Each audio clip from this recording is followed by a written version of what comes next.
ကျွန်တော်ခမရရဲ့မသိစိတ်ထဲမှာရှိရဲ့ကိုတော့တတိမထားမိတဲ့အချက်တစ်ချက်ကိုပြောပြရမလားခမရအခုတလောဘာလို့အရင်လိုစိတ်ပါတော့ဘူး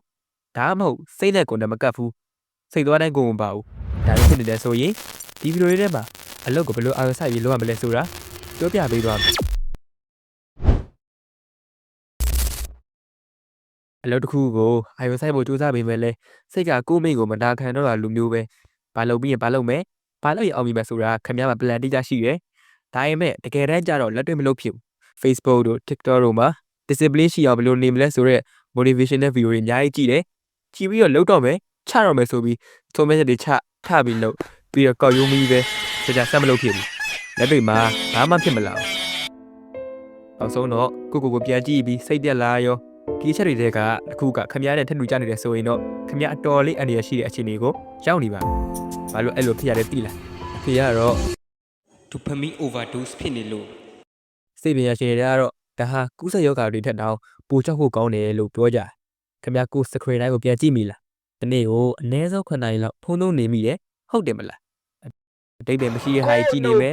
မြချင်းငါဂိမ်းစော်နေမယ်ဒီတိုင်းနဲ့ဆက်သွားနေမယ်ဆိုရင်ခမရရဲ့အသက်50ရောက်တဲ့အခါခမရဘဝရဲ့14နှစ်စာလောက်အချိန်ကိုဖုန်း screen ပေါ်မှာနေဖြုံးနှီးခဲ့တယ်ဖြစ်သွားလိမ့်မယ်ဒါကြောင့်ဒီနေ့ကျွန်တော်ကခမရရဲ့ focus တွေရဖို့ချရတဲ့ plan တွေကိုလက်တွေ့ execute လုပ်နိုင်ဖို့ research တွေအများကြီးလုပ်ပြီးမှဒီ video ကိုဖန်တီးလိုက်တာပါဒီ plan ကိုဖြည့်ရှင်းဖို့ဒီ video ကောင်းတစ်ခုရှိရဲ့ဗျအဲ့ဒါကတော့ dopamine detox ပါပဲခမရဘဝကိုဒီတိုင်းပဲပျက်စီးခွင့်ပေးထားမယ်ဆိုရင်တော့ဒီ video ကိုအခုပဲပိတ်ထားလို့ရပါတယ်ပြောင်းလဲဟဲ့ဒါပေမဲ့ကို level up လုပ်ချင်တယ်ဒီ look တဲ့ရုံထွက်ချင်တယ်ဆိုရင်ရောအချိန်ဖြုံးပဲစလိုက်ကြရအောင်ပထမဆုံးအနေနဲ့ဒီအထိအကျော်မသွားပဲစက်ကြည့်နေတဲ့ခမရကိုကျွန်တော်အကုန်ပြပြစီခမရကတခြားလူတွေလိုအချိန်ဖြုံးဖို့ဒီကိုရောက်လာတာမဟုတ်ဘူးကိုတူးတက်ဖို့လာတာဆိုတာသိချသွားပြီဒါပေမဲ့တခြား motivation video တွေကိုကြည့်ပြီးသလိုခမရကိုယ်တိုင်ဆက်မလို့ရင်တော့ဘာမှဆက်ဖြစ်တာမဟုတ်ဘူးကိုလုံးမကိုရမှာမို့ think and do ဆိုရဲစာမိုလေးတော့ဆောင်းထားပြပထမအစစ် think တွေးမယ်ဒါမှအမားအမှန်ဝေဖန်နိုင်မယ်လေဒါပေမဲ့တွေးတဲ့နေုံနဲ့အလုံးဖြစ်ပြန် second step တွေနဲ့ do လုပ်ရမယ်ကိုတွေးပြီးပြီဆိုလို့ကတော့လောက်တာလို့ချလိုက်ကိုလို့မှားရမလားမှားပါစေဒီအမားတွေကိုပြန်သင်ခန်းစာယူပြီး round again think and do it again ဒါဆိုဒိုပမင်းကြောင်းလေးဆက်လိုက်မယ်ဒီအကြောင်းအရာကိုအခန်း3ခန်းနဲ့ကျွန်တော်ရှင်းပြသွားပါမယ်ဒိုပမင်းဆိုတာကကျွန်တော်တို့အုံနောက်ထဲက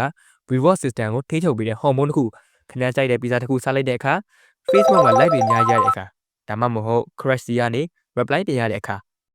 ဟာမိုက်တယ်ကြော်စရာကြီးဆိုတဲ့ခံစားချက်မျိုးအဓိကပြောရရင်ပျော်ရွှင်မှုရောက်ရတဲ့ခံစားချက်မျိုးခံစားရတာအဲ့ဒါဒိုပမင်းကြောင့်ပဲ။ဘောနော့ကဒီလို feel good ဖြစ်တဲ့ခံစားချက်မျိုးကိုတစ်ခါရသွားရင်နောက်ထပ်ထည့်ရခြင်းလား။အဲဒါကြောင့်ပဲခမ ्या က9မိနစ်လောက်ပဲဖုန်းကြည့်မယ်လို့စိတ်ကူးလိုက်ပေမဲ့တကယ်တမ်းမှာနိုင်ပေါင်းများစွာလက်ထက်ကဖုန်းကိုမချနိုင်ပဲကြာသွားတာပေါ့။ခမ ्या စဉ်းစားကြည့်အရင်တော့ဆိုရင်ကျွန်တော်တို့စကြက်ပြီးမှနားမယ်ဆိုပြီးအပြင်ထွက်လက်လျှောက်တာမျိုးတကယ်ချင်းတဲ့စကားပြောတာမျိုးလုပ်ကြတယ်။အခုခေတ်မှာကြတော့အဲ့ဒီလို interruption မျိုးမရှိတော့ဘူးဖုန်းထဲမှာအချိန်ကုန်သွားမှန်းမသိကုန်သွားတော့တာဒီမှာအရေးကြီးစရာတစ်ခုရှိတယ်ဒိုပမင်းမှာ2မျိုးရှိတယ်လို့ကျွန်တော်ခွဲရသတ်မှတ်ထားတယ်ဒါကခင်ဗျားပြင်စူးစမ်းပြီး project တစ်ခုပြီးသွားလို့ရတဲ့ဂုဏ်ယူမှုမျိုးဒါကခင်ဗျားရဲ့ skill တွေကိုတိုးတက်စေဒါကတော့ခင်ဗျားမလုပ်ပဲ social media ကြီးရတဲ့ဟာအလကားချိန်ဖြုံးနေရတဲ့ခံစားချက်မျိုးခုခင်ဗျားတို့ကျွန်တော်တို့ခံစားနေရတွေကဒီ cheap dopamine တွေပါဒါတွေများလာတဲ့အခါတကယ်လုံးတဲ့အလုပ်တွေကပြင်းစရာကြီးဖြစ်ကုန်ရောကျင်သွားဖို့စာဖတ်ဖို့စိတ်မပါတော့တာအဲ့ဒါကြောင့်ပဲကဲပထနာကိုတီးပြီးဆိုတော့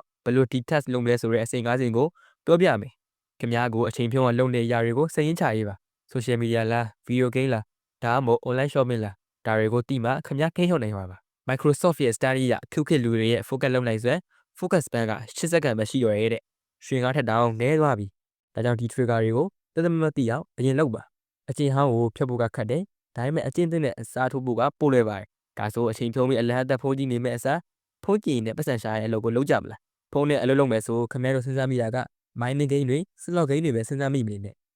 အခုလို video တွေဖန်တီးပြီးတော့ YouTube TikTok မှာပတ်စံတွေရှာလို့ရရင်တော့အခု trend မှာရှိနေတဲ့ video editing AI video generation တွေကိုလေ့လာသင်ယူပြီးတော့ကို level up လုပ်ဖို့လိုတယ် level up လုပ်ရှင်နေဆိုရင်တော့ကျွန်တော်တို့ page မှာ ChatGPT လာစာကို1000ခွဲ Gemini ရဲ့ tennis pro plan ကို2000နဲ့လာဝယ်လို့ရပါတယ်ဗျဒါတွေပြင် Align Motion, CapCut စတဲ့ Premium app ကုန်တို့ကိုဈေးသက်သက်နဲ့လာဝယ်လို့ရတယ်ဗျ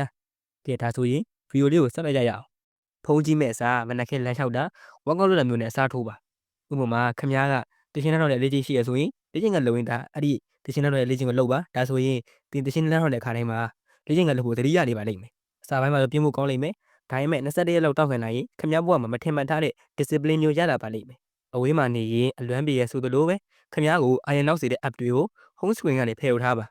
အလုပ်လုပ်တဲ့အခါဖုန်းကို gray mode အဖြူအမဲတောင်းထားလိုက်ပါအယောင်နေမရှိတော့ရင်ဖုန်းကဆွဲဆောင်မှုမရှိတော့ဘူးပြီးတော့အိတ်ခါနီးရင်ဖုန်းကိုတခြားအခန်းမှာထားရပါခင်ဗျားကနိုင်ငံတော်သမ္မတမဟုတ်တဲ့အတွက်ညတကောင်မှာခင်ဗျားစီဖုန်းမလာလို့ကဘာကြီးပြတ်မသွားပါဘူးတခါတည်းအကုန်ဖြတ်ဖို့မကြိုးစားပါနဲ့အရင်ကယနေ့9နာရီသုံးတယ်ဆိုရင်နောက်နေ့မှာ4နာရီပဲသုံးမယ်လို့ကန့်သတ်ပါပြီးမှတဖြည်းဖြည်းတိုးသွားပါတခါတလေပြင်းတာကိုခံစားကြည့်ပါပြင်းခြင်းကလူကိုပို့ပြီး creative ဖြစ်စေပါတယ်ကိုနဲ့အချိန်ထိုးတက်အောင်ကြိုးစားပါဒီ detox ဆိုတာကိုခဏတချို့လွတ်တာမဟုတ်ပဲ long term အတွက်ဖြစ်ရပါမယ်80-20 rule ကိုသုံးပါဒီနေ့တာရဲ့80ရာခိုင်နှုန်းကိုအကျိုးရှိရလို့လုပ်ပါကျန်တဲ့20ရာခိုင်နှုန်းကိုတော့ခင်ဗျားဝါသနာပါရဲ့အတွက်သုံးပါဒါပေမဲ့အပြင်လောကကလူတွေနဲ့တကယ် connect ဖြစ်အောင်ကြိုးစားပါ social media ကတငယ်ချင်းတွေထက်ဘေးနားကမိသားစုတငယ်ချင်းတွေနဲ့စကားပြောတာကခင်ဗျားကိုပို့ပြီးစိတ်ချမ်းသာစေမှာပါဒီ dopamine detox ကိုစလုပ်တဲ့အခါခင်ဗျားအတော်လေးနေရခက်လိမ့်မယ်အချွေဖက်လိုက်ရတယ်လို့ပဲအာသီတတွေဖြစ်နေလိမ့်မယ်ဒါပေမဲ့အချိန်နဲ့ကြာလာရင်တော့ခင်ဗျားရဲ့ဦးနောက်ကပို့ပြီးလန်းဆက်လာမယ်တာမန်အလုပ်တွေလုပ်ရင်တော့ခင်ဗျားအတွက်ပြိုစားဖြစ်လာလိမ့်လောကကြီးကခင်ဗျားအတွက်အသစ်တိုင်းဖြစ်သွားမှာပါဒါကြောင့်ခင်ဗျားတကယ်လုပ်မယ်ဆိုရင် comment မှာ dopamine detox လို့ရေးခဲ့ပေးပါခင်ဗျားရဲ့ mindset ပြောင်းလဲသွားပြီး plan တွေကိုလက်တွေ့ execute လုပ်နိုင်တဲ့လူတစ်ယောက်ဖြစ်လိမ့်မယ်လို့ကျွန်တော်ယုံကြည်ပါတယ်နောက်ဆုံးနေ့ပြောချင်တာကတော့ကိုယ့်ရဲ့ curiosity ကိုအသိမခံပါနဲ့အမြဲတမ်းအသစ်တွေသင်ယူနေပါနောက်ထပ် video တွေမှာပြန်တွေ့ကြမယ်အားလုံးပဲ stay focused and level up